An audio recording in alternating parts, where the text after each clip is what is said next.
What are we doing? Dude. That's a deep First question. of all, I'm going to ask you this. Well, I'm not doing an intro for this episode. We're literally We're just not going, no. just assuming the audience already knows who I am. They already know what we're doing. Okay. Secondly, you have 2 different socks on. Does that bother you? Does that trigger you? I think we might have to cut the episode. What the fuck? I thought they were going to see my feet. I see your feet. It just throws the whole thing. Listen, dude. Would you prefer I take them off? Or is that going to be even worse? Listen, we can't. There's Next only, thing you know, people are taking pictures of your feet. All right. They're going on websites. Shout out to Toad. You know, that's kind of the whole concept there. Buy the foot calendar. Fucking do it. You need it. You need it. You don't think you do, but you need it. I have one. Did you purchase a foot Kai calendar? gave me it because I brought all He the gifted it to you? Because I brought all the homies out for the show. That is a very It was disturbing calendar. There I are some showed it to pretty everybody out in the lobby, and they're like, know, that's gross. That's fucked up. There's some pretty female feet on there. As if you're into Huh? feet. Well, you could be indifferent. I'm indifferent towards feet. So Okay. I'm indifferent. I don't have a foot fetish, but I'm not like grossed out. Now, there are gross feet. Right. There were some gross feet on that calendar. I'll give you that. But a lot of them were aesthetically fine. They were okay. Right. Your feet gross you out. You're grossed out by feet. No, I mean, just some of the pictures are, it's a little weird. Did you see which one was my foot? I couldn't look at those feet and be like, that's Brandon's foot. You don't know my foot? I don't know You your seem foot. real confident. Do you want me to take my socks off so you can get a better understanding of my feet? I saw them last night. You didn't have socks on. I didn't have socks on. You didn't have socks My feet on. are looking gross from the running. You see I have like a blood blister on one of my I was gonna toes? say, Pretty fucking gnarly. You're going pretty hard on you know, the running thing. I could do better. I could Goggins it up a little bit. I don't think you can do better. Feet aren't pretty when you run, though. They're not. Josh Harrison's feet, his nails just fall off. Or if you play a lot of basketball. Yeah, Gross, dude. too. Well, apparently it fucks up your knees, your legs, your fucking My soul, ankles, your soul. everything. It's a black I don't even hole. know why I'm still doing it at this point. Because you're a masochist. I know. And you feel like in some way you deserve a little bit of pain. What is life without pain? Dude, Not worth it. It's not That's worth it. It's not, dude. You can't have purpose without pain. And Muhammad says you have to take that pain and you assign purpose to it. And when we get good at doing that, life becomes a lot more fulfilling, right? Instead of like the poor me, why is this happening to me? You can take an experience that maybe at one point in your life you found is negative or overbearing, and then you assign purpose. Like, holy shit, like I learned that. You know? It's a lot. So not sure really with the basketball, but maybe you're learning how to fucking maneuver a basketball better. I'm just here to dunk. You're here to dunk on motherfuckers. And you can jump pretty high too, from what I hear. White boy can jump. White boy can jump. Yeah. Who jumps higher, you or Joe? Me. Fuck yeah, that was It is easy. me. You answered it confidently. Yeah, too. no, like, it is. You know that Because you he's can an inch jump high. taller than me, and he can't throw it down like me. Damn. Yeah. Okay. Yeah. Would he disagree, or would he object? He would be objectively like, okay, he can. No, jump he's going to higher. say he jumps higher than me. Okay. He doesn't. But then he would say, well, I can run faster than you. And that's fine. And you're like, you take that. You did. Agree Yeah, with that. great. Would you? So you'd rather be? So in your position, he's like, do you feel like it's more of a flex to be able to jump higher as a young man in his 30s? Is it more of a flex to be a man that can jump higher or a man who can run faster? Because I'd say both are athletically important. Well, let's take this a step further, okay? I beat Joe in a one-on-one 3 months ago, okay? You did. I did. And I beat him 2 years ago in a one-on-one. Now, get this.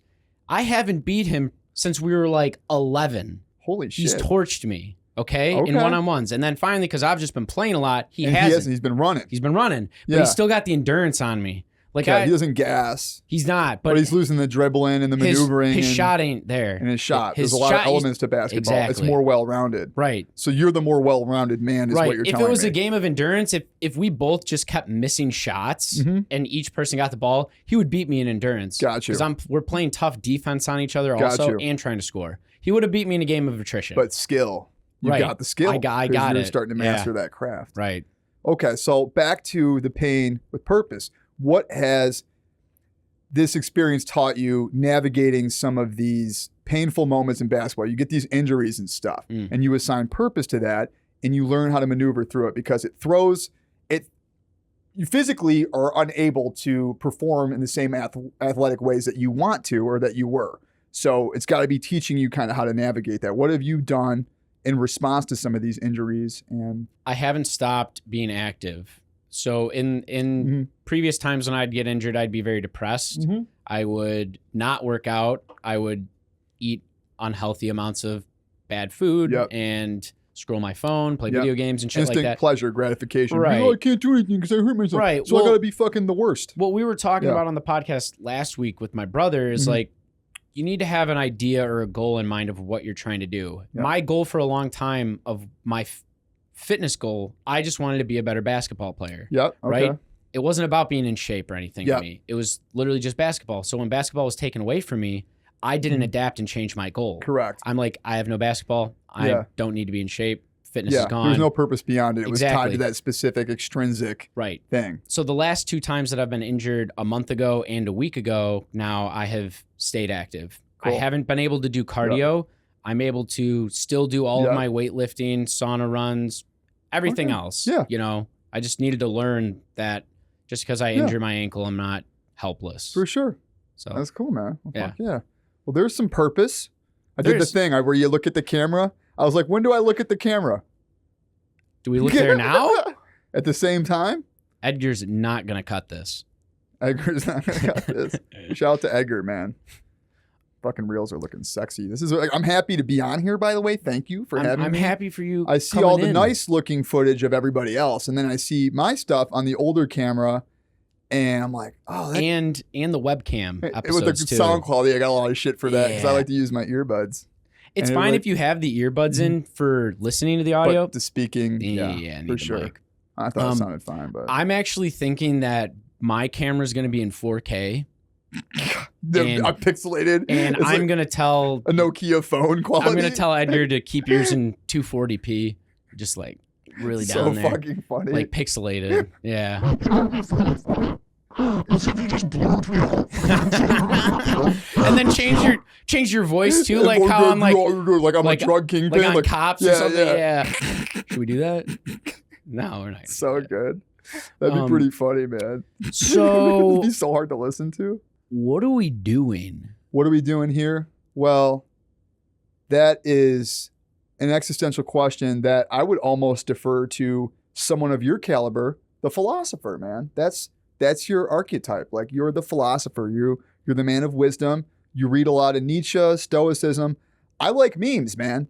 So I'm here for the fucking memes. And I can only hope that somebody would make a meme out of this podcast. Liquid Death. I'm also here for the advertising. Are you gonna? So I actually got this Lo-Fi Girl mug right here, but we can't see it. Is that the cat? That's the cat. That's Garfield? Nah, it's Lo-Fi. It's not Garfield, but Lo-Fi is that something I should know, an anime thing? Well, no, like Lo-Fi Girl's that channel on YouTube with the girl doing the homework. The Lo-Fi hip hop beats. Exactly. That's her cat. Oh, no shit. I ordered that just to kind of have it there, and then my sister got me the dragon for Christmas. Okay. Is my bad motherfucker wallet not in the frame? I don't think you could see it.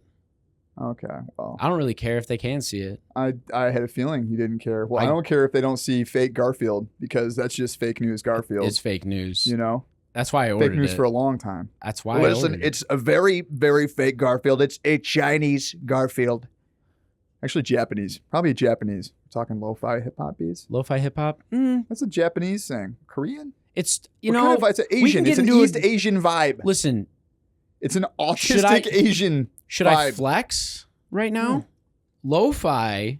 You should flex. You could say that it started in Japan. You could say the father of lo-fi, Nujabes. It definitely sounds Japanese. Was a composer in Japan who created the soundtrack for Samurai Champloo, but he also made really famous taking old beats and putting them through low fidelity filters to make lo-fi. Like this isn't like a genre. This is like some dude really created this entire, I guess it is a genre. It just blew up. Like people take old like jazz, old classical music, old samples and shit, and throw it over hip hop drums, which is what producers did in the 80s and 90s for hip hop. Yeah, right? I was watching that thing on Netflix where they talked about, I think Lil Jon was on it and shit. Right. The evolution of hip hop. That is what producers do. But then what happened in the 2000s, like the early 2000s and even the 2010s, everything in music became high fidelity. Like everything's crispy. Everything on the radio you hear is the highest quality. The sound waves are perfect. All that shit that Muncie and Kai do to the music to make it sound great, right? Low fidelity, lo-fi is putting it through filters to give it that 90s vintage feel. Got you, where you can almost hear like the crackling. The crackling. Yeah, got you. That's cool. That's what lo-fi is. Yeah, I like that shit. You put me on that lo-fi stuff, man. Like homework in the background, kind of like you had your TV just playing it in the background. Yeah. I think my cat likes it too. It's chill. You know, fucking attacks the screen once in a while. He sees like a mouse or something on there. Yeah. But it's pretty cool. Cat TV is funny, like with the birds and shit. Yeah, they chirp and he goes fucking crazy, dude. But yeah, my cat does that weird like click. While she's at the window. Yeah, clicking. Yeah, it's funny. It's a very primitive thing that these cats do. You know. I mean, they're just primitive individuals. They are, dude. They want to catch even the domesticated cats. They want to catch a fucking bird. I encourage everybody let their cat out to go catch a fucking bird once in a while. Do you let Satoshi out? But because I don't want to get hurt. But you should let your cat out and then tell me how it goes. Rules for thee, not for me. He could though if he wanted to. Yeah, for sure. I believe in him. He's smart. My cat used to get out. My old cat Bubba.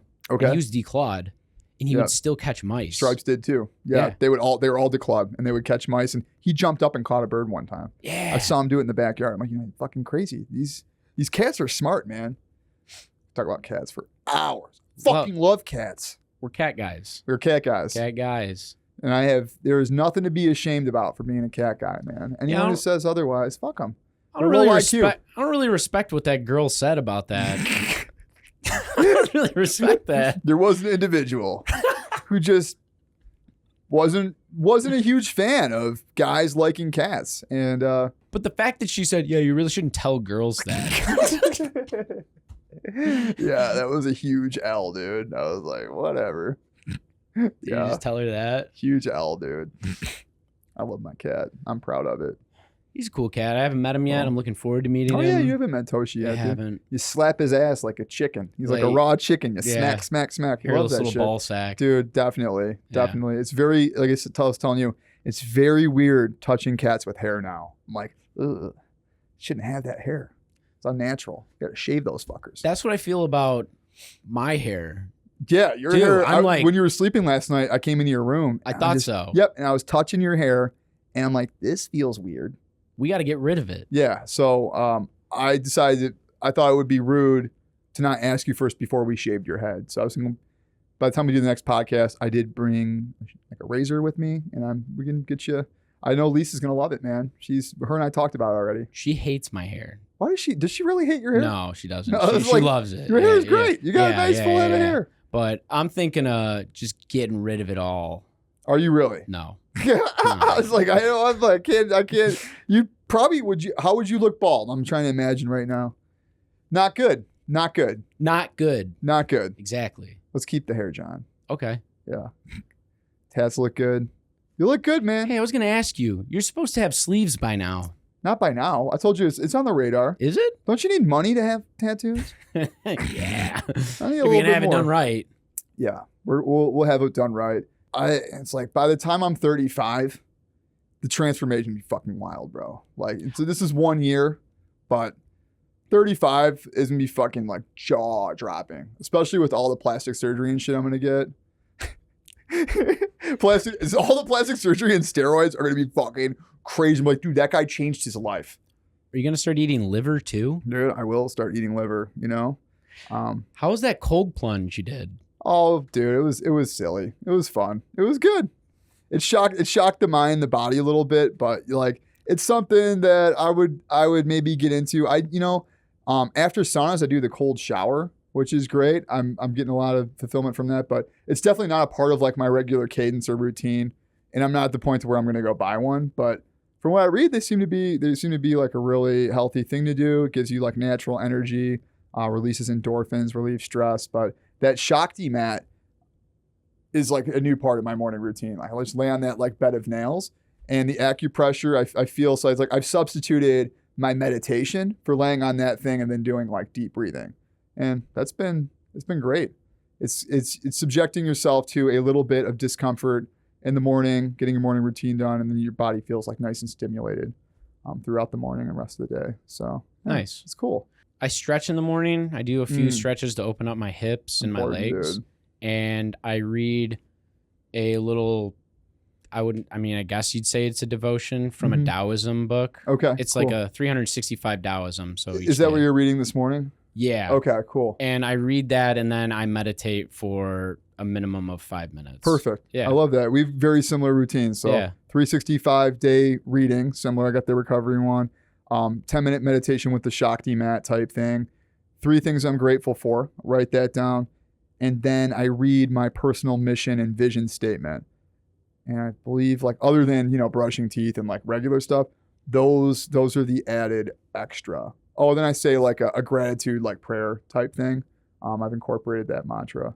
But yeah, it's a great way to stack wins when you wake up. Oh, the bed, of course. I make the bed. That's the one thing that we're maybe different on. I make the bed first and foremost. I usually do that before or after I brush my teeth. But then all the other stuff. Yeah, I'm not making my bed. He's not making his bed. Not doing I feel like that's great, bro. I'm not doing This podcast would be a lot more successful if you did. I think my life would be a lot more successful if I just made my bed. I'm not doing it. I'm actually scared of how successful my life would be if I didn't make my bed. We're gonna win so much if we make our bed. It's gonna be crazy. We're gonna win. You're not gonna like it. You're not gonna like it. Did you guys go to see Borden B. Jeterson? Oh, yeah, I was like, who the fuck is he talking about? Gordon Smee Peterson? We did, dude. His talk about, what was it? He was talking about something, dude. It was pretty cool. I fell asleep. No, I didn't fall asleep. Did he tell you? Talk about God, and he talked about from the Bible. He talked about what the fuck's the guy's name? I'm so not like into like biblical stuff, but he talked about Moses. He talked about Moses and the Egyptians and his interpretation of that part of the Bible, and had his Jordan Peterson rant lecture. I'd never attended one of his lectures, but I felt like the message was well received on my end. Aiden and I both went. And it was great. It was also an opportunity for him to advertise quite a bit. He advertised like his academy and everything he's doing, and it's cool. Like the guy's a businessman. Felt like the talk went pretty well. There was a few moments where I feel like kind of went like left field or whatnot, but it was engaging. It was an interesting experience. Definitely. Probably good on that. I won't think I'd go back to something like that, but man, there's a lot of really great content and clips and speeches and stuff that he's delivered. So appreciate his perspective, especially as somebody who in academia had to fight so hard for like free speech, and he's so ousted, and just like an individual that certainly has been targeted to be like painted a certain picture in a different light. And I have a respect for people who can rise above all the hate, negativity, and still like convey like a very principled message. And it's very evident that him and his wife have a very similar vision. They're both on board with each other. They love each other, and he takes a stance, and he backs it up by science and his entire career as a psychologist, and I respect that. So it's also cool to hear perspective more from like a religious side, which I've never dived into that. I never had too much exposure to that as a child, and it's neat perspective, right? Looking at different spiritualities and faiths and interpretations of texts. So it was cool. It was good. Couldn't tell you really a damn thing about it other than that. Well, at least it was enjoyable. It was enjoyable. There were good moments. I almost feel like I wish I could have like taken some notes and keynotes, but it was a lot. It was a lot, but it was well received for sure. Cool. I don't think I've ever been to something like that. Like a talk or a lecture? Really? Because I feel like you'd be someone to see like Neil deGrasse Tyson or some shit. I don't know. Maybe not that guy. I hear that guy's a dick. I think I don't know. I haven't. Yeah, I guess I just haven't. Okay. So I got YouTube University. I know. Yeah. So. He was plugging his university. Him and his like kids started some university too. That's like supposed to be really affordable, but actually teach you shit that's important. So I respect that. A lot of the shit this guy's doing is pretty incredible. Software, they're developing like a software too for like note taking and shit. It's neat. But yeah, it's just something different. You got all these people that come in, and you can go to concerts, shows, keynote speakers. We've been seeing stand-up comedy. So I went and saw Bill Burr Nice. in Detroit recently. So Lonnie and I went along with Allison. She's a VP, the company I work at, and then her boyfriend Bill. Had a great time. We had dinner, went and saw that, laughed our asses off. It's like entertainment, man. There's a lot of fulfillment in that area. It's creativity. It's all conducive to the mission, but I love it. You know, Sounds like a good time. It's cool, dude. You ever go to like a live comedy event? Yeah, we actually, my buddy Dylan and I, when I visited him in California, we went to the Comedy Store. Oh, you did? You visited the Comedy Store. We saw Joe Rogan. You saw Joe Rogan at the Comedy Store? Saw Bro Jogan. No shit. Yeah. Did you see him perform, or was he just there chilling? No, I was like 3 feet from his bald head. That's fucking crazy. Yeah, it was crazy. I was like, wow. Yeah, dude, big names are just going in there all the time just And for then- fun. Who's that guy? Sebastian Maniscalco? Yeah. He was before him. Okay. Yeah, they were both pretty funny. There was like Okay. 11 Okay. comedians. We were in the front row. Okay. Yeah. They asked us if we wanted to be in the front row, and I was going to let Dylan answer.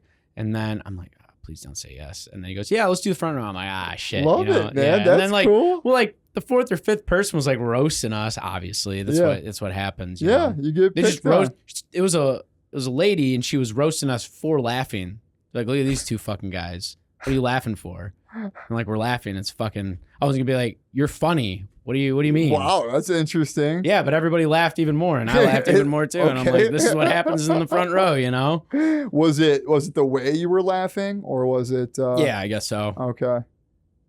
You have an obnoxious laugh. Has anyone told you that before? Really? I'm just I think I have an obnoxious face. You do. You got like that Jim Carrey thing. You can do that. I know. I think Yeah. my face is actually gonna get stuck like that sometime. That's what my parents always told me. Right. But what the fuck do they know? They don't- Fuck you. You You don't fucking know me. Fuck you. Look at how great I'm doing. You won't No. fight them. I always, whenever I see my dad, I'm like, oh, that's awesome. I got one left in me. He's like, get the fuck away from me. I'm like, you're getting old. You're getting fucking old. But that guy can put up fucking hella weight, dude. Like he's still like, I hate to admit this shit, but authenticity is conducive to my mission statement. This motherfucker can bench press, and he actually benches more than me. Wow. Yeah, and How does that make you he's feel? almost 60. It makes me feel like I gotta work harder. So that's what I'm I fucking think doing. my dad can bench more than me, but he's also got like But that's what he does. He does chest and arms. and 30 years, chest and arms. Yeah. That's it. I love that. It's so fucking funny. My dad does it all. He does his workout. But so I'm coming for him. I'm gonna call my shot. I am going to beat him in a bench press at the end of this year. And then he's gonna be just going downhill because he's getting old. But yeah, when I see him, I'm like punching him. I'm like giving him titty twisters. He's like, get away from my nipples. And I'm like, I'm gonna get you.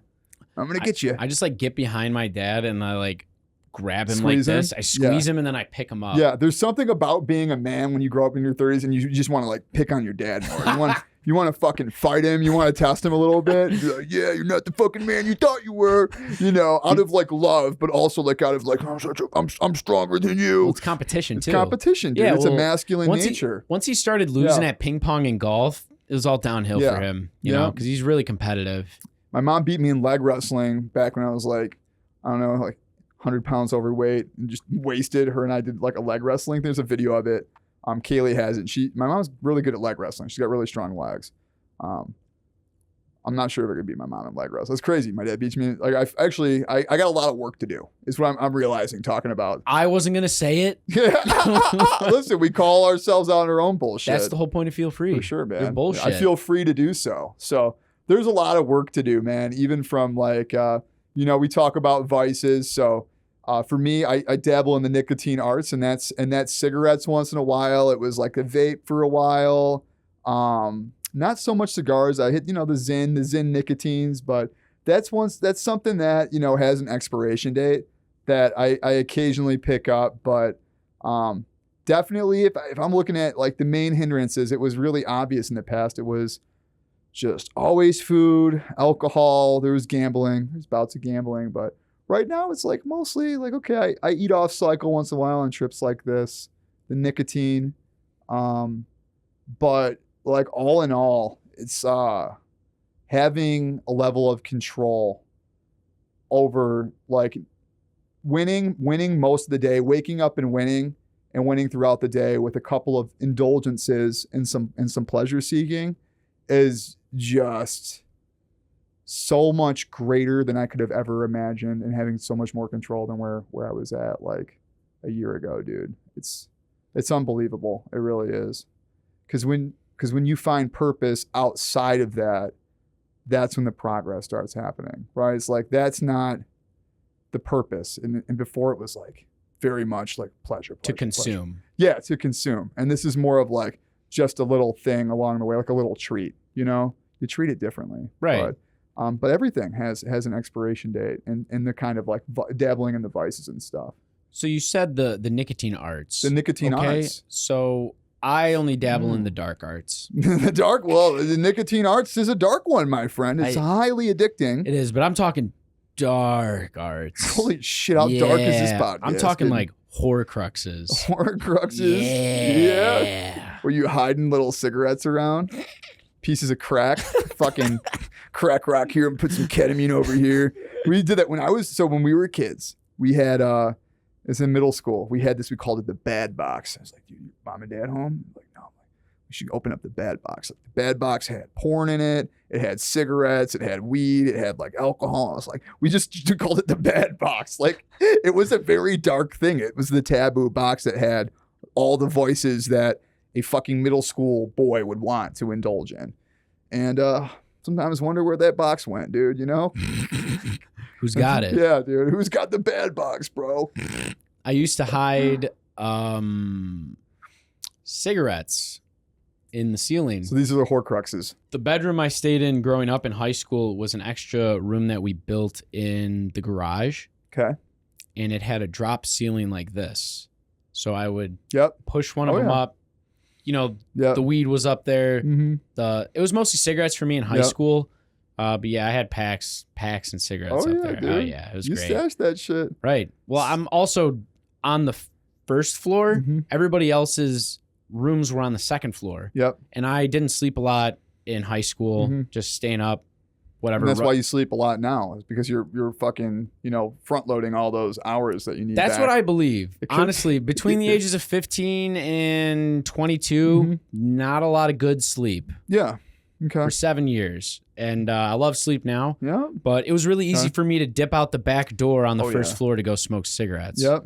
And because that room was in the garage, technically, it smelled kind of like a musty garage. Yeah, it already masked the smell of it. Right. So, yeah, you were good. We used to smoke hookah in there. Yeah. Oh, yeah, the hookah. Yeah. That was part of the bad box. We used to smoke hookah in there, and my mom would open the door, and, like, it would just be like a fucking hookah lounge. Yeah. And we'd be playing, like, GameCube or something. She goes, "The fuck are you doing?" And I'm like, "Smoking hookah." And she goes, "You better get that out of there." And I'm like, "Mom, but it's not weed. It's water vapor. It's water vapor." It's harmless. She goes, all right. Dude, hookah was the shit as a young kid. Right. Like, it was like kind of innocent, as fruity. It was like before vaping. It was like before vapes were a thing, we would get hookah, which is like, actual tobacco. And all the Arab kids we went to school with, like, oh, my uncle can give you a discount. Like, come to the store. They'll sell to whoever. They don't give a fuck. And I loved hookah. It was great. It was great. That would fucking buzz your head. You get a buzz off of some hookah too, man. There was a hookah lounge around here that was just starting out when we were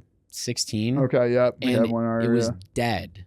Like, nobody was going there. So one of my buddies and some friends, we're like 16 years old. We just go in there, and the owner's like, "Oh, do you guys have IDs or something?" And then we're like, "No, can we smoke in here?" And he looks around, and it's fucking dead. He's like, "Fuck, man, I'll take the fine, money." whatever. So for like 2 years, just everybody in high school went to this hookah lounge. Dude, we had one too. And then we all stopped going to it because it got really popular. Yeah. Like, finally, like, he actually had like actual 20, 30, and 40-year-old people or people of legal age to be in there. So too risky. We just stopped going, obviously. Ours went all over the news. We had one. I remember there was news headlines, Metro Detroit. I fucking forget the name of it. Kaylee would probably remember. We'd all go there. We'd all bring drugs. It was me, everyone, all the drug dealers. We'd bring alcohol. We'd show up, bunch of underage kids, get fucked up. We'd be doing coke there, ketamine, selling drugs, smoking hookah, getting drunk. They had a DJ. These guys, like, they kept it going until the cops caught on, and it was like a big bust. Like, they knew, like, all these kids from these high schools are showing up, getting drunk. It was all over like Fox 2. And I was watching, my parents were like, I'm like, oh, fuck. I'm like, I guess we're not going there anymore. Nope. Crazy, Closed dude. down, right? Yeah, it's nuts, dude. These owners, and even like looking at some of these businesses where you go in underage, and I was buying beer when I was 16. So like I would go into this gas station in White Lake after school, well, probably on the weekends, be like a Friday or Saturday. And I would have the responsibility to go in there and buy beer because I sent it. I would go in there and be like, just grab the beer, put it on the fucking counter. And the guy, remember, I called him ID because he'd always ask for ID. And I'd be like, next time. I'd be like, I'll bring it next time. He's like, no ID. I said, I got a DUI. Oh, okay. He said, next time. I said, next time ID, next time. And I'd grab all this shit. I would take 2 or 3 trips with beer. And I'd come back to the party. Like I remember I came back to my boy Steve's house, rest in peace. And fucking everyone was like cheering. They're like, yeah, like all these upperclassmen were like, this motherfucking, like this kid did it. And I was like, yeah, it was like super bad, kind of like that. I did the thing, dude. I'm like, fuck yeah, I got the beer. And there was like a lot of pride and celebration. Then I bought alcohol for 2 girls that were stupid. They were stupid. And I was stupid too. We were all stupid. We were stupid high school kids. But these were girls, so it's different. So they got way too fucking drunk. They couldn't handle their shit. They got sick. And she snitched on me, said Brandon Kaitschuck brought all this alcohol. He bought it. He bought the alcohol. Mom called his parents. So we're on vacation, and my parents got an email from an angry mom, and they found out that I was supplying these parties with alcohol. And like they had found out, like they knew like where I was buying it. So these girls like told them everything, bro. So then my dad took me up to the place where I was buying it, screamed, "This is my son. He's 16. Don't fucking sell him alcohol anymore. He's fucking 16. And for like a whole group, I was embarrassed as fuck. And then I had to start going across the street to buy alcohol. It was really inconvenient for a week. I literally found another place to buy it a week later. Across the street. Yeah, you can't fucking stop me. Oh my I'm God. not fucking leaving. So it's wild, man. It's crazy thinking about like that high school experience, and then also seeing how they were portrayed. Like my high school experience was very similar to that of like these super bad and like these types of like 2010s like movies and shit with the parties. Like it was very similar to that. And I look back and I'm like, I don't regret that shit. Like I assigned purpose to it. There was a lot of fun. There was a lot of hedonistic pleasure seeking, and then a lot of pain because I got myself addicted to drugs, alcohol. I was lonely. I was confused. I fucking hated myself. And it led to periods where my family didn't like me. I was getting cops called on me. Then they sent me to rehab and I felt like abandoned from that. And like, I just never fit in. Like I never fit in with my friends that were in my grade. So I hung out with upperclassmen that they're like, oh, this kid's fucking funny. And these were smart kids, but they were like dropouts. I hung out with people that went to the alternative schools that were 2-3 years older than me that accepted me with all the older kids. And I met, older women, and I got invited to fucking better parties. And then I would bring my other friends in that, could hang. And we would basically have no supervision and we'd do whatever we want. I had access to drugs, alcohol. And then I was like, actually I got pretty good at selling drugs, which was cool because I was a younger kid with older friends selling drugs. And you get that validation from the ego and from the social acceptance. And I had that, but I was never really living a meaningful existence of purpose, right? So there was some crazy stories and some crazy experiences, and in a lot of ways, people in recovery sometimes, or people that are recently sober, like, oh, I wasted so much time, or I wish I could have figured this out when I was your age. I'm like, dude, I figured it out when I needed to, man. Like my fucking teens were great, 20s were like, there was a lot of pain in there, was a lot of suffering. I made a lot of mistakes, but having that purpose now and knowing that like I did the thing, like I had fun, we had these parties, we had these experiences. Like I'm like satiated in that area. Like I don't need to go out. I'm like, dude, I already did, and I did it better than you. I was better at partying than you. I got better drugs. I did it. I don't need it. I don't seek it. Fuck that. We're good. Like we're good. I had my fill. And but to go into it, yeah, like there was a lot of fun, but there was pain, man. Losing. So this is one thing I actually haven't talked about. I'm sure I shared it with you, but being freshman year at Grand Valley, right? I had a really close friend of mine And that was Steve that I mentioned earlier. And we partied at his house, and his mom fucking just like let us do whatever. Like, and he was in my grade. He eventually got kicked out of school, alternative school. I'll save the whole story, but we got really close. We partied a lot together. I got sober. He had got sober. After he went to rehab, met a girl in rehab that he was at, and they got together. They got married really quickly. Super early in recovery. She was a recovering heroin addict. I go to college, first week or second week of school at Grand Valley. I get a phone call from my sister crying. He died. He overdosed on heroin and died. One of my best friends, fucking a lot of great times with him. In like a short amount of time too. It was like we got really close. Like I think we really started kind of hanging out like 2 or 3 years, and we got really, really close, you know? Same facilities, same therapists, and after the party phase, and there's alignment, and I got a call that he died. And that's just one of the things that happens when you hang out with people of that caliber. That it could have been me. I hadn't dabbled at that point. I think I tried heroin once at that point when I was that age, but I was still like 19, you know? But you get that call, and it's like, okay, now I'm 18, 19-year-old, Grand Valley for his first time. Come back, and I got to give the eulogy at Steve's funeral. And one real positive thing from that was when he had got sober, Steve had a really big heart. And yeah, he was like, dude, obviously like really wild, life of the party, one of the funniest motherfuckers I ever met, super sharp and smart, but just couldn't behave himself, dude. He was there to entertain and get laughs, and teachers loved him, but he would disrupt an entire class, and he'd get teachers laugh. They're like, I can't contain this kid. You know what I mean? But you know, with that, there's easy targets in school, and there was a girl, and I'll spare her name out of this. There was a girl who was a very easy target at our school that got bullied a lot. Staff would join in, and it's just like human nature. People are fucking mean, right?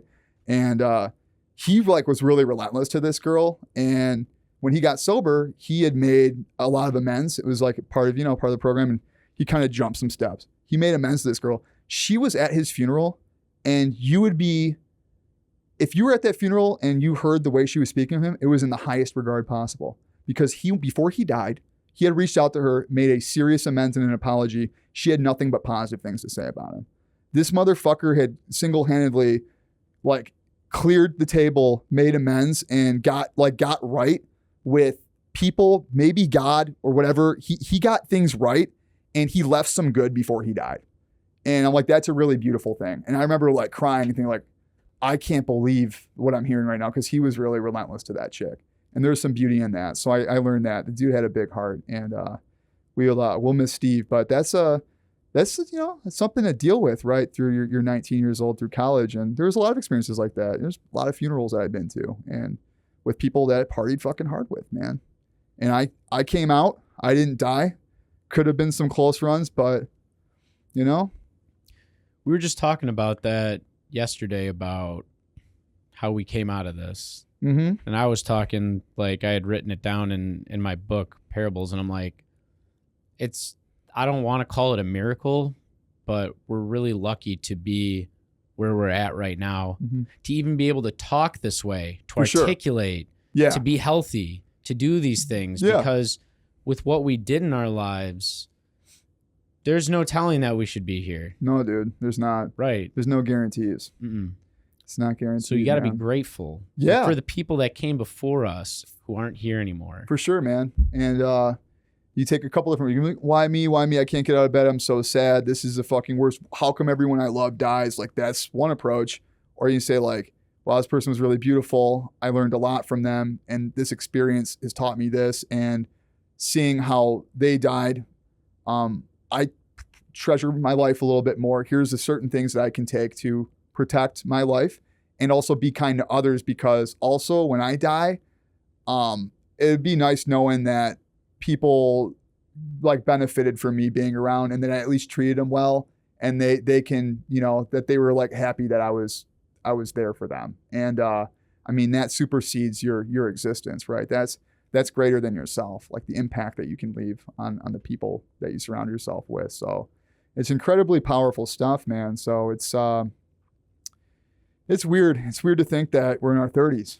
Like, I sit here now and I'm like, fucking part of me still feels like that 16-year-old boy fucking selling DMT and smoking it in a fucking parking lot. And I'm like, damn, dude, like, is this just one giant trip? It gets really trippy, man. And you hear, you know, like Gary V, love Gary V. And he's always like, oh, you got time, you got time. I'm like, fuck, man, I'm not like if you have that mindset and you don't act with urgency, you will wake up and you will be 70 and you'll be like, what the fuck?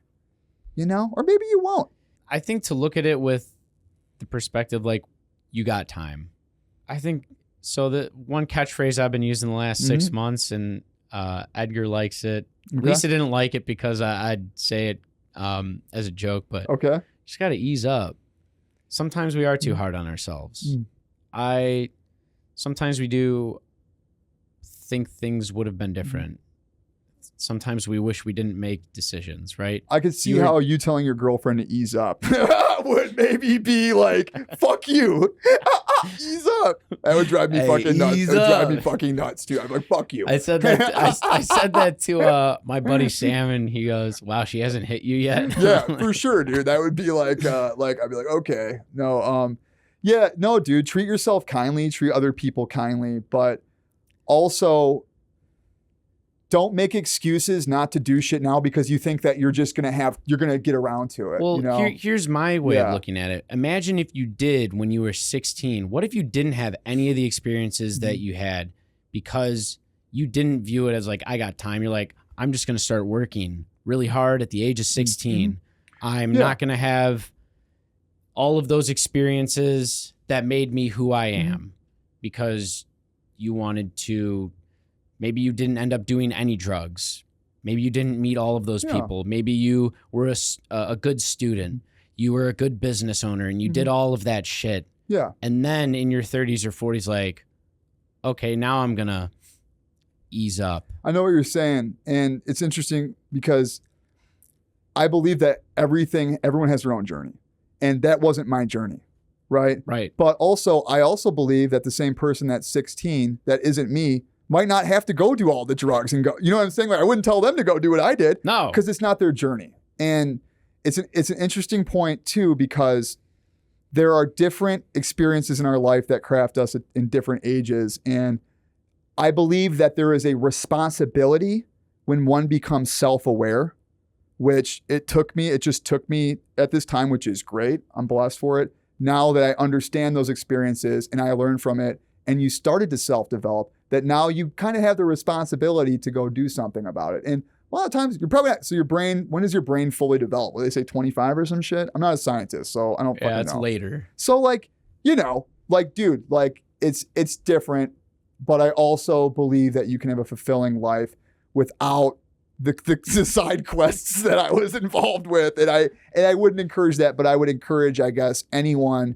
who is 25 through 30 that has had an experience, and we've all had different experiences, pain and suffering, is to assign an element of purpose to that, grow from it, and that's all we can do, right? But also, you know, you can ease, you should always have. We talked about solitude, right?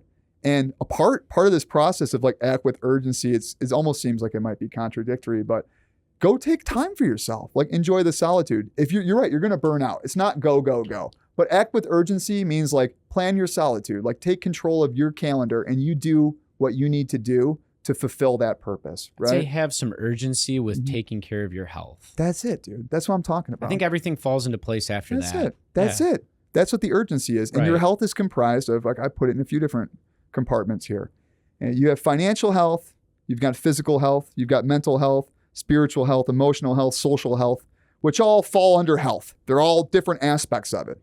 And when you win on one of them or a couple of them, you'll notice that some of the other ones improve as well. Like, it's natural. Now, unless your social health is improving, but you hang out with a bunch of fucking heroin addicts all day, then like, yeah, you're going to have some social, but no, like, you're pretty at risk. You hang out at the barbershop long enough, you're going to get a haircut, right? They say that in the program. So be very mindful of your surroundings and your environments.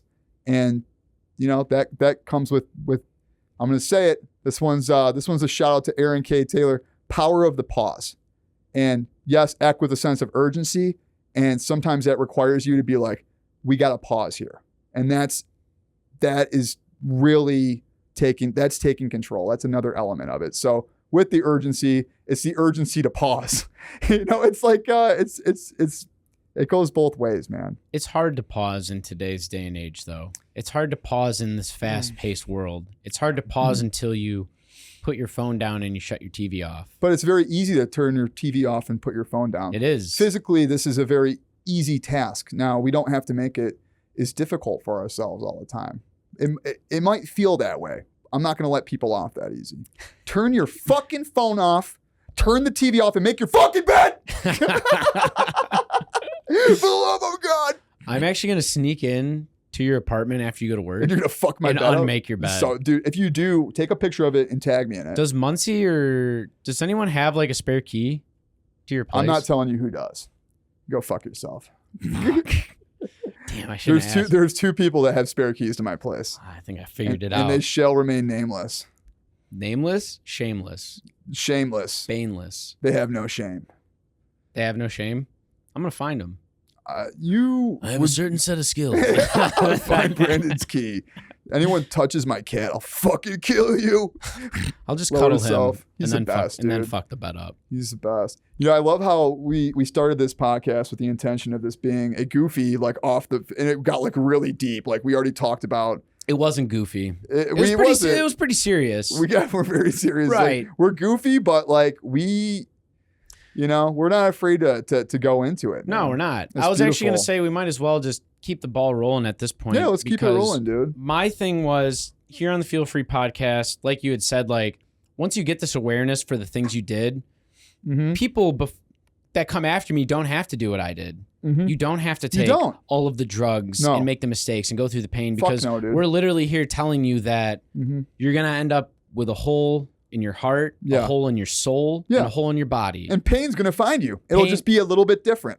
Right. It's always going to come. Josh says this. Josh Harrison says, the bad news is always going to come knocking on my door. I don't need to go looking for it. He's like, if it's bad enough, it's going to fucking show itself. Right. And it will.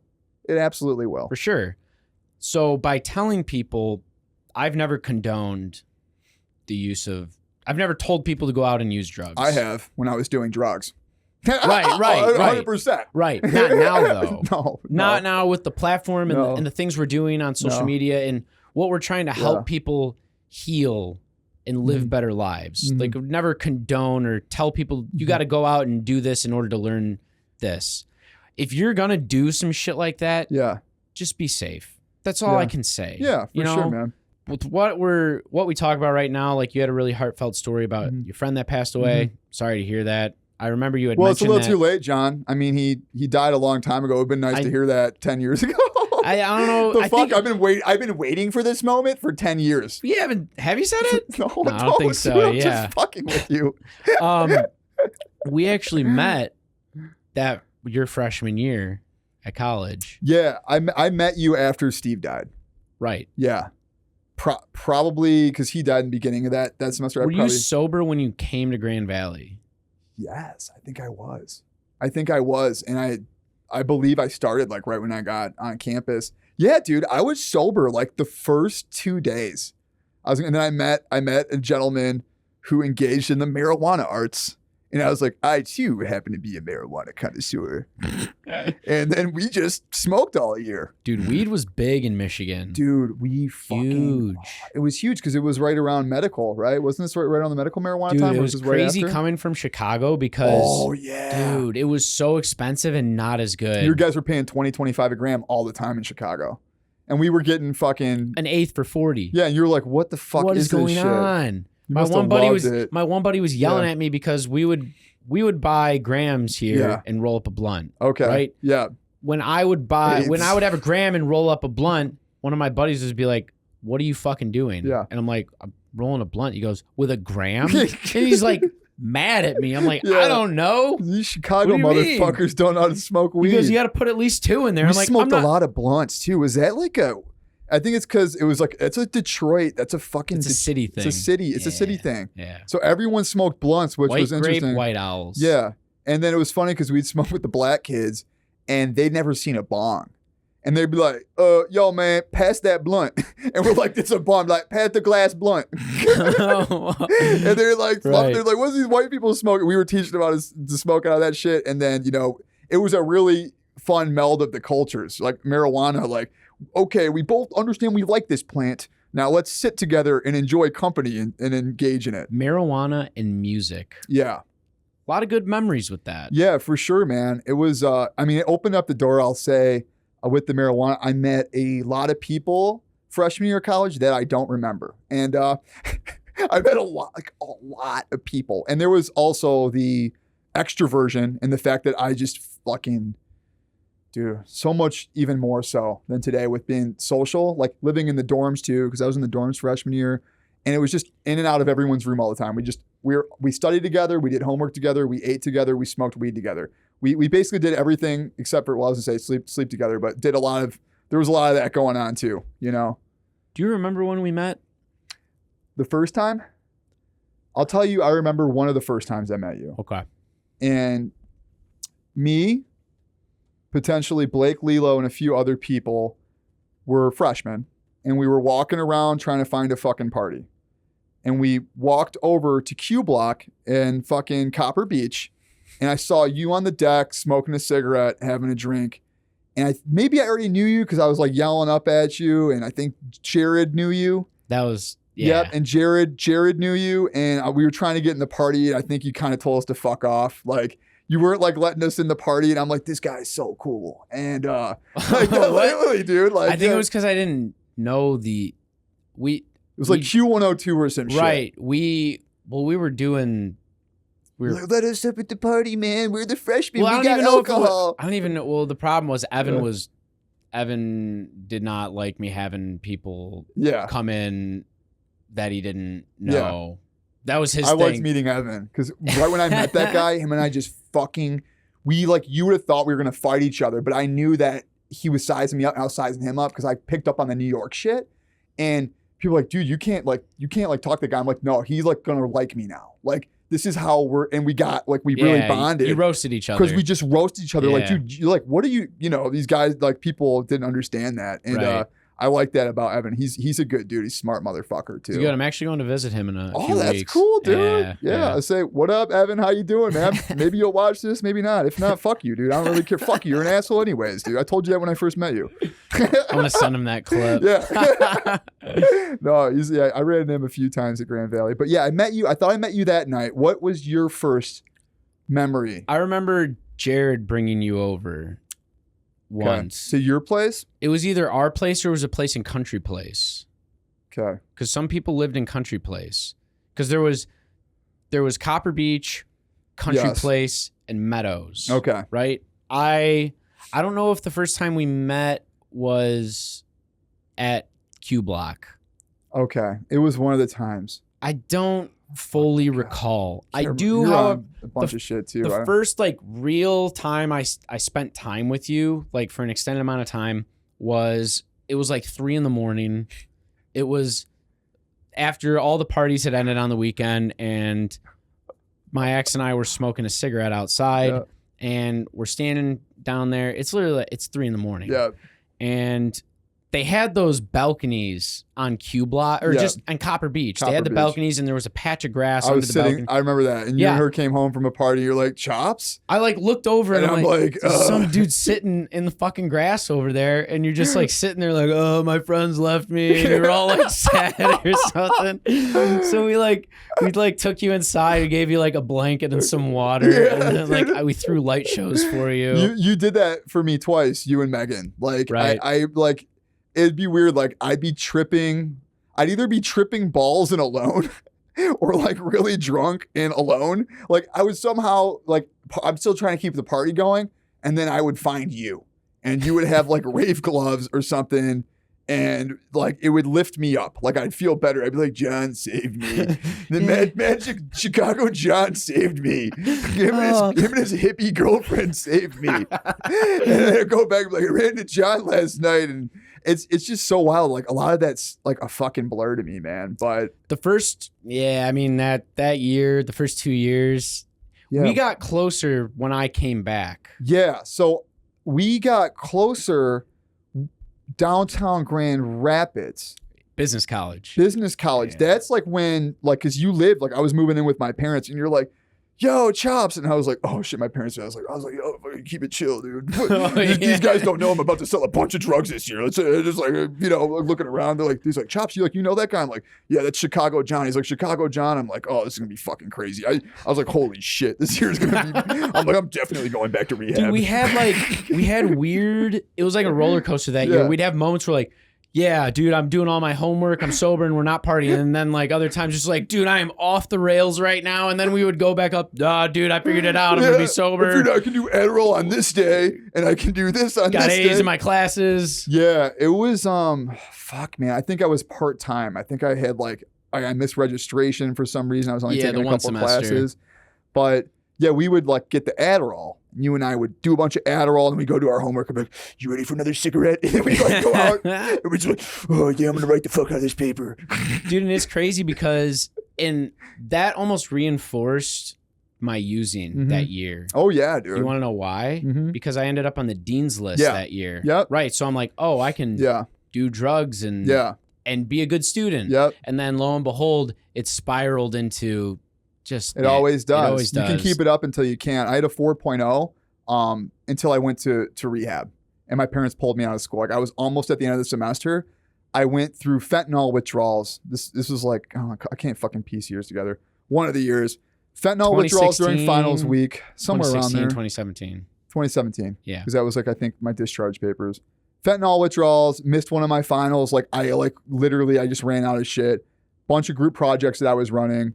All A's in all my classes, but I'm like fucking the finals up. I can't study. I can't. And they just pulled me out. And then I was so bummed. I had to email all my professors, hey, I'm a fucking drug addict going to rehab. And they're like, what the fuck are you talking about? They're like, dude, like you're doing great in the classes, but like that is going to come crashing down. I was all propped up on different drugs all the time. And my brain didn't have any fucking, dude, there was no sobriety for months. It's like 3-4 months of continued cocaine, opiate, Adderall, marijuana. Kratom?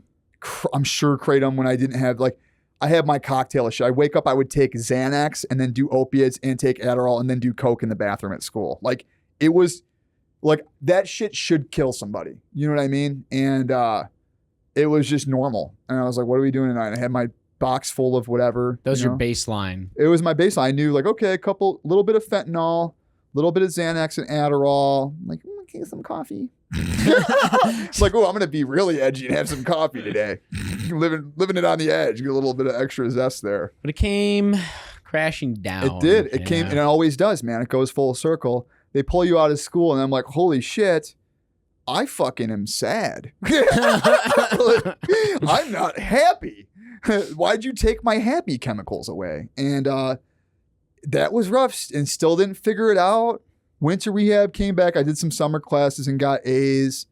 I think I ended up living with Bryce at what was that place down, called? It was on Lake Michigan the newer Drive. One, yeah. Enclave? Enclave, dude. You fucking, man, you're such an Allendale motherfucker. Isn't that whack? Sometimes I pull some shit out of my head, but get this. If I say something, I won't remember what I did yesterday morning. Yeah. I'm like, what did I do? I know it's weird, especially and then 4 years. I was here 5 years ago. I was here 5 years ago reciting the alphabet backwards for a police officer.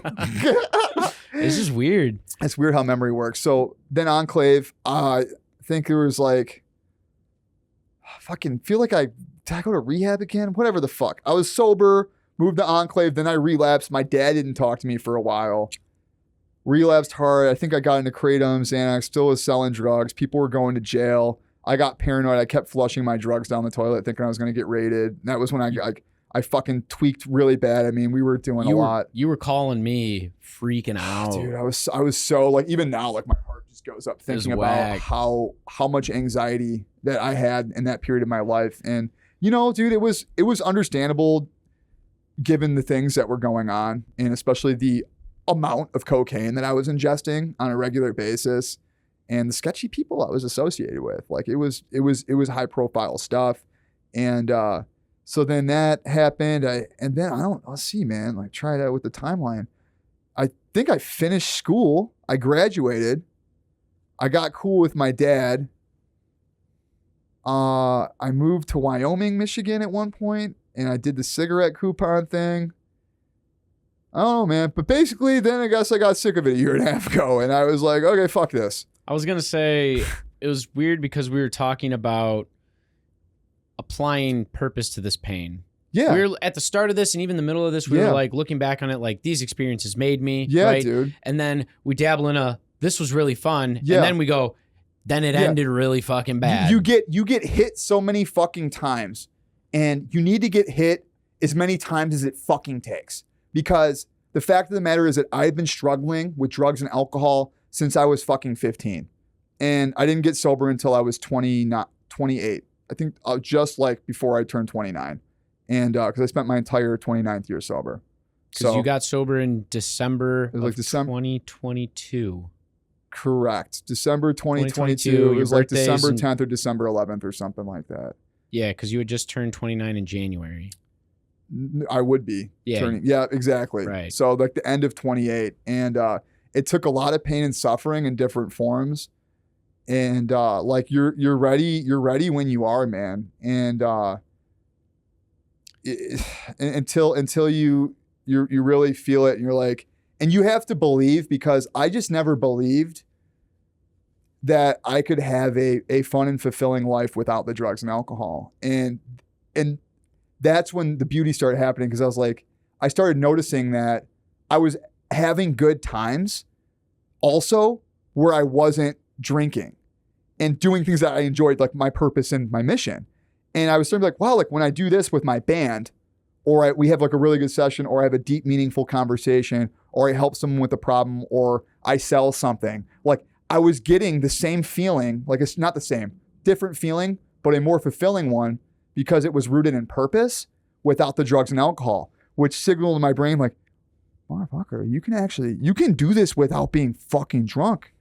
And it got the ball rolling. So it was on my, especially with the alcohol, before I got off the opiates, because I knew the opiates had an expiration date. Like you can't, like in your head as someone who's like abusing like opiates and shit, you know, like this isn't a socially acceptable thing. This is something that like is a no-no. It's taboo for a reason. The alcohol's a little different. I was going to say, you said socially acceptable like the opiates. I wouldn't even say go further, like this isn't humanly It's acceptable. not humanly acceptable. Yeah, this isn't good for me. No, it's pretty objectively bad. Like most people would, you know what I mean? So with the alcohol, it's a little different. Like, oh, well, he has a few, like alcohol is so fucking normalized. So for me, I was like, I don't want to take that away. It's such a social part. It was a part of everything we fucking do. It's the only thing you had left. It's all I had left. But then I started seeing the pieces of me enjoying my time without alcohol. And I started seeing also on the other end, this is making me a lot sicker.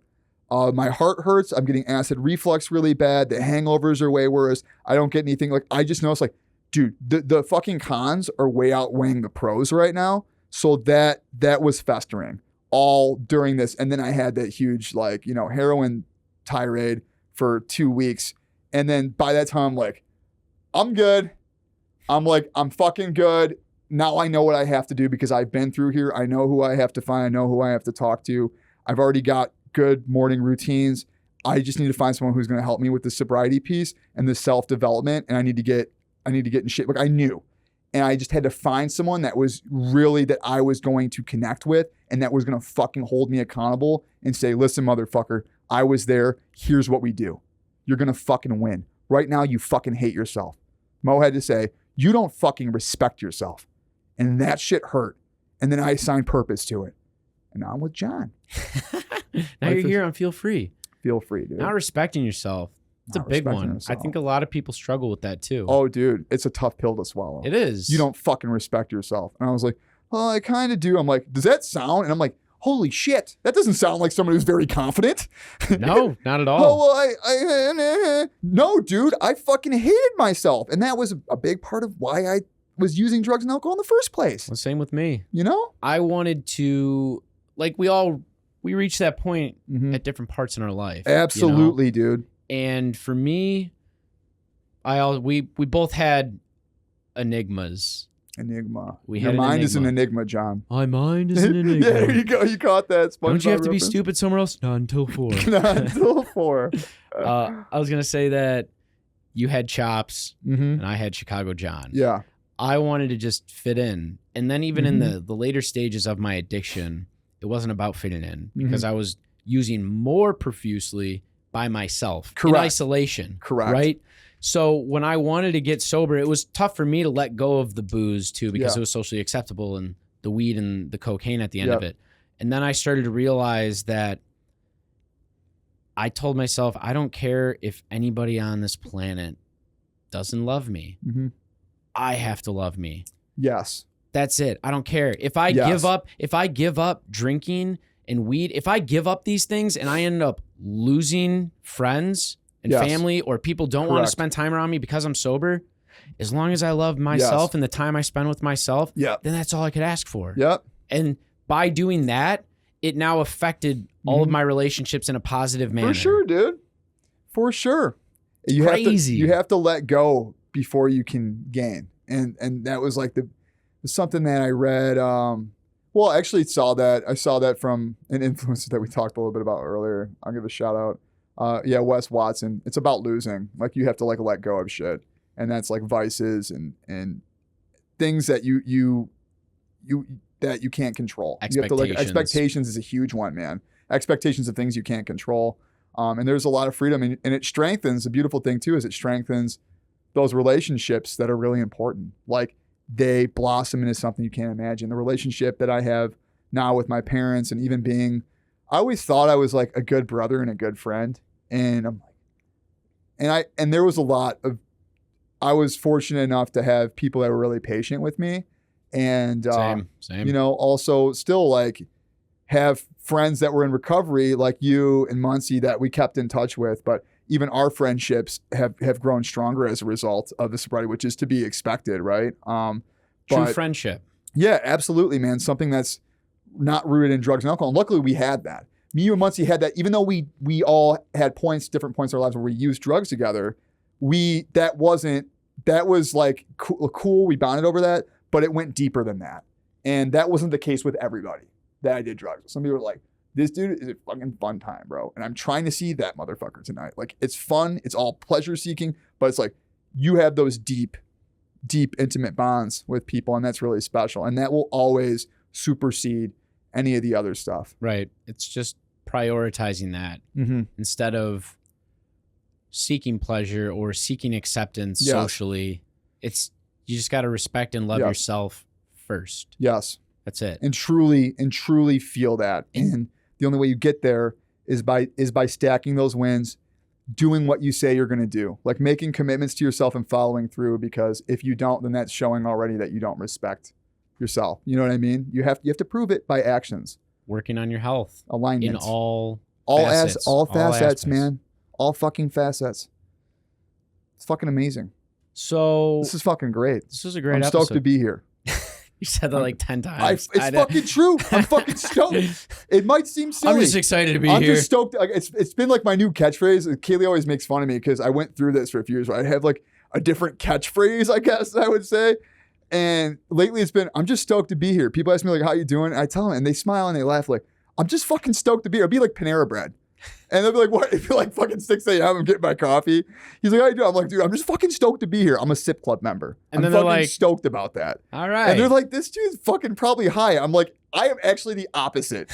And it's crazy because it's so funny how that happens because you meet people in AA and they're all cheery, happy, like, oh God, or fucking weird, bro. Like they're in a fucking cult and they're just bullshit, you know, whatever, like Jesus freak. Like you get this, you put the stereotype on people and I think unhappy people, it weirds them out to see people that are like super stoked and happy. Oh yeah. It does. And it's always a reflection of self. So if I'm in traffic and I'm like, man, fuck that old person. I'm like, what happened today? I talk to myself. I'm like, are you out of alignment? And I talk myself through. I have a mom. I'm like, listen, dude.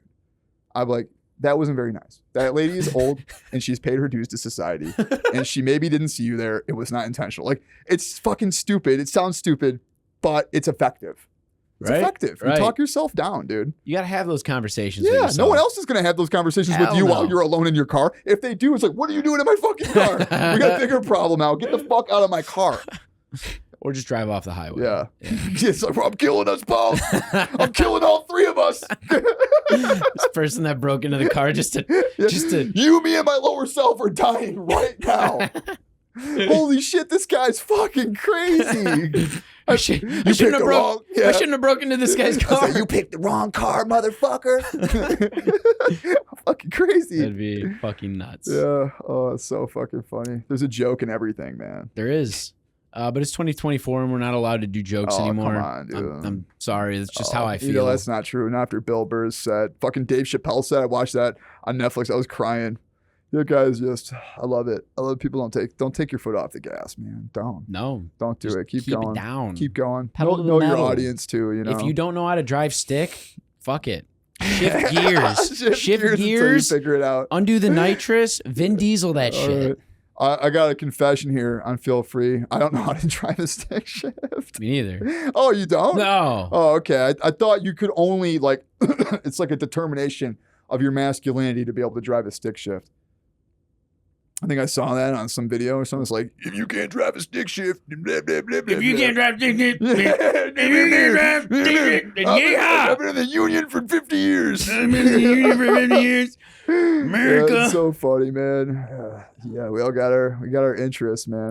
But Yeah, I don't have time. You don't allocate time. I don't allocate You time. have time, but I choose not to use it that way. I can't pencil it in. Yeah. Okay? I just can't. Yeah. Yeah. I choose not to pencil that one in either, my friend. There's much I'd rather, dude, like it's just a plethora of like it's like books, podcasts, right? Even Feel Free. It's like 100%. Like that's like going to be higher on the stuff. Like when I have free time, watching a Feel Free podcast, driving a stick shift, dude, like way at the bottom, right? Way down Way there. at the bottom. Way down. Listen, but I'm going to say, if you have someone on your next podcast that's talking about driving a stick shift, your podcast goes way down. I know. On my part, don't have anyone on here that tries to talk about that. I will fucking cancel you. I think I'm going to bring in a stick shift enthusiast. Can you imagine a more boring fucking... Why getting all this hate? Fucking the stick shift enthusiast Instagram page is going to be talking shit. Someone please create a stick shift enthusiast Instagram page and just fucking troll John in the comments. Just fucking light him up with shit. Come on the podcast. We're fucking sick of you hating on stick shifts. Automatic transmissions are fucking overkill. You're a bunch of fucking morons. You don't appreciate classic cars. Fuck cars. Some people I see in the parking lot after the gym and they're like stopping and looking at a really nice car in like a nice area where there's an LA Fitness and they're just like geeking out over this whip. Yep. And I just walk past and they look at me while I'm walking past and then they keep looking back at the car. I'm like, what do you want me to say? It's a nice fucking... Like that was really rude that he did not say how nice this car was. Did you see the rims on this thing? That one's a beauty. God. Where'd you get her? Oh, I mean... I don't call know. it a non-playable character. NPC. Yeah. Totally. Yeah. Big NPC vibes. So we experienced that, my sister and I, and we just thought this was so funny. Her and I both looked at each other. We're in Florida. We're walking with behind my mom and dad. We're walking this trail. It's a bunch of old people. It's so funny. Like there was a Michigan State game that day, and conversations with all these old people, and my dad's like, go blue. The guy's like, go green. And like everyone just kept saying it to each other. I'm like, go blue team, go green team. Ha ha ha. Oh, that's a good one. Go blue, go green. And like they had like Spartan people and like Michigan people. And I'm like, she's like, dude, total NPC. I'm like, okay. It's like you just programmed like, I like blue, I like green. Ha ha ha. We can still have a conversation. Yeah, that's it's most sporting events. It's a very, and not to shit on. I think it's great to support people in sports. It's very impressive what professional athletes are capable of, but it's definitely something it's funny to me. It's kind of funny to be like an observer of, is like the go blue, go green, and you apply it to political parties or anything. And anything, I'm just like, holy shit, man, what the fuck? It's a this or that type of thing. Yeah, it's a this or that. Yeah. This is us versus them. This is them versus us. All right, team, we're red team, we're blue team. We're gonna go team better than that team. Team. It's essentially what it is. Well, what do we stand for? I don't really know, but I was born in this geographic region, so I subscribe to these ideals. Well, it's also like competition. I mean, so we used to go to like war all the time on the planet. And that was like competition for Are societies. we talking about Settlers of Catan? Are we talking about actual Settlers history? of Catan. Settlers. Okay. Settlers of Catan. Okay. Well, I'm just saying, like, war used to be like a thing, like. Used to be a thing. Used to be a more. It used to just happen all the time. Warring tribes, warring villages, warring states, warring countries and shit. Like, it's not, war now isn't what it used to be, right? So now humans still need that competition, so they created sports. Okay. Right? That's just what I think. Okay. It's like you channel that, we're over here and you're over there type of thing. I'm going to kill you for your resources after this podcast. I'm taking all this camera equipment. I'm going to Viking the fuck out of this shit. The podcast ends with us trying to kill each other, but we got to upload it before. Fight to the death. It's like, what the fuck? It's like interdimensional and another planet in an alternative universe, what they call parallel universe. Yeah. You and I fight to the death, and that's the podcast. I think people would watch that. People will watch some sick shit. People are inherently curious about especially regarding the more morbid sort of taboos of society. Like, for sure. It's very, it's like, that's why psychology is so interesting, all these studies they do. But yeah, people would certainly watch people. Is that a thing? Is that death fighting a thing that you can watch?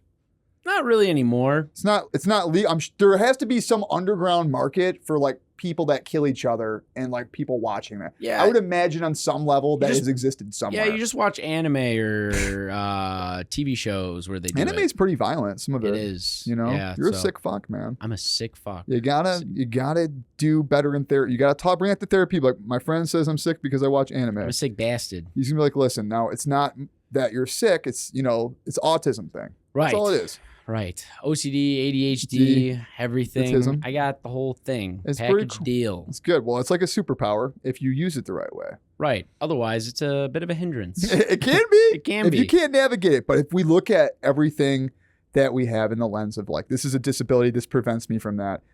We just gotta fucking make it work for ourselves, right? This is what Mo says is, the goal is to make your lower self your bitch and to serve your higher self. Right. You're gonna have both. You're gonna have the yin and the yang. For sure. How do you leverage that? I think that is a good topic that we can do on the next episode. I thought we should do 5 more hours on this episode. 5 more hours? I'm down with this that. has been a thorough conversation, I man. think so too. We got the ball rolling. Yeah. We went there. I think that this is a good time. We're going to switch it up. All right. We're going to take a little bit of a break. Fuck yeah, man. Appreciate everybody listening to that conversation. Thanks for coming by. I'm just stoked to be here. He's stoked to be here. We are going to be back with another Feel Free episode. So y'all know the drill. Stay up. Feel free. Love that. Cool. And make your fucking bed. Make your fucking bet.